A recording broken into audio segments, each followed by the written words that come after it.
The Royal Sea Bathing Hospital was founded by the Quaker physician Dr John Coakley Lettsom on the 2nd of July 1791.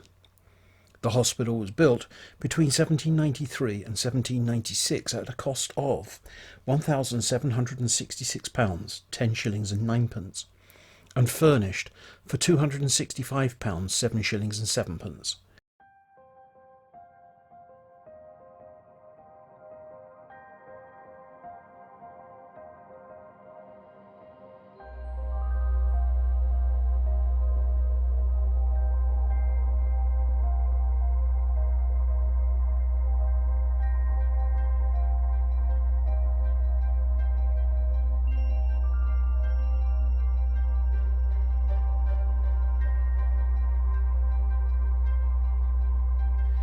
It was finally ready for the admission of 30 patients in the spring of 1796. The Gentleman's Magazine for 1796 noted that the building is constructed in a very commodious manner near the beach, and a bathing machine was built for the sole use of the patients. The original building was of yellow brick with stone dressings. The original block remains, but heavily altered, and is the basis of the eastern arm of the quadrangle. In 1816 the southern wing was added, and in 1820 the northern two-storey wing. Around 1853 the buildings were raised to 2 stories, and a monumental Greek portico added to the front of the original building. At the end of the wings were the wards for children. The treatment for TB was based upon the open-air treatment of pulmonary tuberculosis and sea bathing, so from the start it was provided with open verandas and a bathing machine in the sea. At first the hospital was only open during the summer, but in 1858 an indoor pool was added to allow bathing all year round.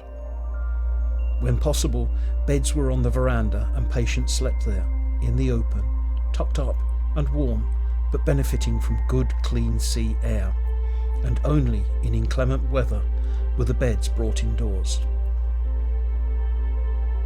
The hospital was enlarged around 1880 following the donation of £30,000 by Sir Erasmus Wilson, who was a director of the hospital and president of the Royal College of Surgeons. The enlargement included the Knowles ward, which had a flat roof that was used as a promenade by patients, a heated indoor saltwater pool, and the hospital's chapel. The Knowles extensions completed the square, forming an internal quadrangle which led to the entrance portico being moved to the south wing to form the current main entrance. During the Second World War, the Royal Sea Bathing Hospital was evacuated from Margate to temporary residence at South Hill Park at East Hampstead in Berkshire.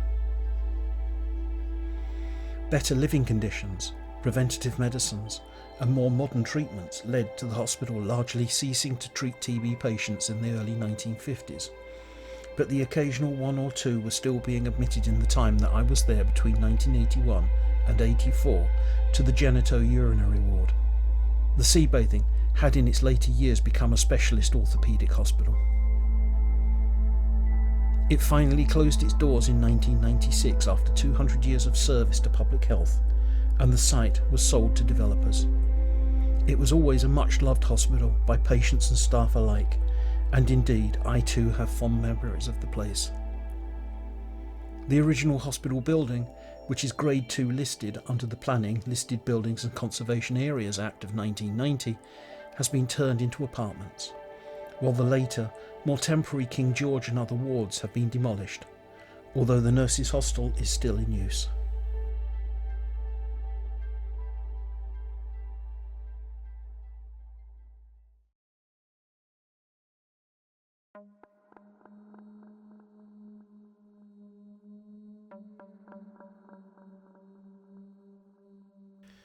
Of the hauntings in the hospital, I know only of the following, although I suspect that there are many more accounts to be uncovered.